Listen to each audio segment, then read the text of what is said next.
নজর রাখবো পরবর্তী সংবাদে।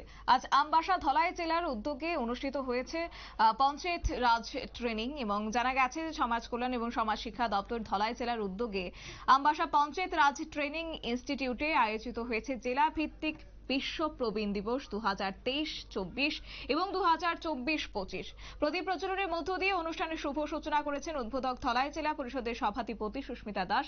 এছাড়াও উপস্থিত ছিলেন অন্যান্য অতিথিদের মধ্যে আমবাসা পৌর পরিষদের চেয়ারপারসন প্রতিমা মালাকার, ধলাই জেলা শিক্ষা আধিকারিক যতন কুমার দেববর্মা, জেলা সমাজ কল্যাণ ও সমাজ শিক্ষা দপ্তরের আধিকারিক আবিদ হোসেন, জেলা নোডাল অফিসার আশা ডক্টর সুধীর দেববর্মা সহ অন্যান্যরা। এবং আজকের এই অনুষ্ঠানকে কেন্দ্র করে 4 জন প্রবীণ নাগরিককে সংবর্ধনা জ্ঞাপন করা হয়েছে। গোটা বিষয় নিয়ে কি বক্তব্য রয়েছে শুনুন। একটা সুন্দর অনুষ্ঠানের সাক্ষী হতে পারলাম। আগে যে আমাদের পূর্ববর্তী বক্তারা বক্তব্য রেখেছিলেন, বয়স্কদের নিয়ে অনেক আলোচনা রেখেছেন। আমি একটা কথাই বলবো, রাজ্য সরকার বয়স্কদের নিয়ে প্রতিনিয়তই ভাবছেন ওনাদের কিভাবে সম্মান এবং সম্বর্ধনা জানানো যায়। তো তারই আজকে একটা অঙ্গ হিসাবে আজকে ধলাই জেলায় আমরা আজকে 4 জন বয়স্কদের সম্মান জানালাম।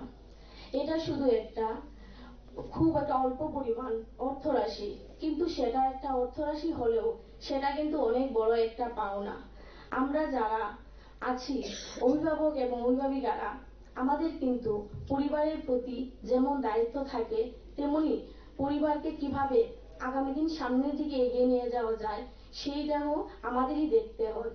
যারা আমাদের অভিভাবকরা আছে তারা প্রতিনিয়ত তাদের সন্তানদের জন্য চিন্তা করে, সন্তানরা আগামী দিন কিভাবে ভালোভাবে বাঁচবে, আগামী দিন ওদের সুন্দর ভবিষ্যৎ হবে, এটা নিয়ে প্রতিনিয়ত চিন্তিত। কিন্তু আমরা আমাদের যারা পিতামাতা আছে ওনাদেরও সম্মান করি, কিন্তু সম্মান করার ক্ষেত্রে ওনাদের প্রতি যে আমাদের ভালোবাসা এবং শ্রদ্ধা সেটা আমাদের দেখাতে পারি না। কিন্তু যখন আজকে আমরা একটা অনুষ্ঠানের মধ্যে অভিভাবকদের সম্মানটা পেল, সেটা শুধু অভিভাবকরা না, এটা পরিবারের পক্ষেও একটা সম্মান। তো আগামী দিন আমরা যারা ছেলেমেয়েরা আছি, আগামী দিন আমাদের দায়িত্ব থাকবে আমাদের যে পিতা মাতা ওনাদেরকে কিভাবে আগামী দিন আমরা সুন্দরভাবে বাঁচতে পারে ওনাদের আমরা সাহায্য এবং ওনাদের পরামর্শ অনুসারে আমরা চলার চেষ্টা করব।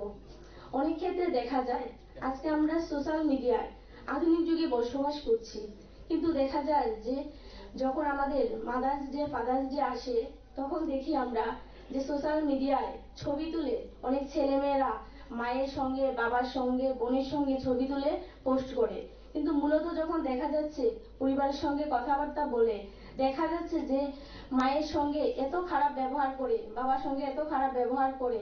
তো এই জায়গায় বলবো, আমাদের সমাজ যখন উন্নতির দিকে যাচ্ছে তাহলে আমাদের নিজেদের মধ্যেও পরিবর্তন আসতে হবে। আপনারা শুনলেন ধলাই জেলা পরিষদের সভাধিপতি সুস্মিতা দাসের বক্তব্য এবং আজকে তিনি এই বিষয় নিয়ে তুলে ধরেছেন এবং তিনি বলছেন যে রাজ্য সরকার প্রতিনিয়ত বয়স্কদের জন্য চিন্তা ভাবনা করছে এবং কিভাবে তাদেরকে সম্মান জানানো যায় সেই নিয়েও চিন্তা করছে, আর তারই অঙ্গস্বরূপ আজকের এই অনুষ্ঠান। তবে তিনি এও জানিয়েছেন যে আমাদের যারা বয়স্করা রয়েছেন বা যারা অভিভাবকরা রয়েছেন তারা যেন প্রত্যেক বয়স্কদের সম্মান করেন এবং সেই বিষয় নিয়ে কার্যত আজকে জেলা সভাধিপতির বক্তব্য নিয়ে নিচ্ছে। ছোট্ট একটি বিজ্ঞাপন বিরতির সঙ্গে থাকুন।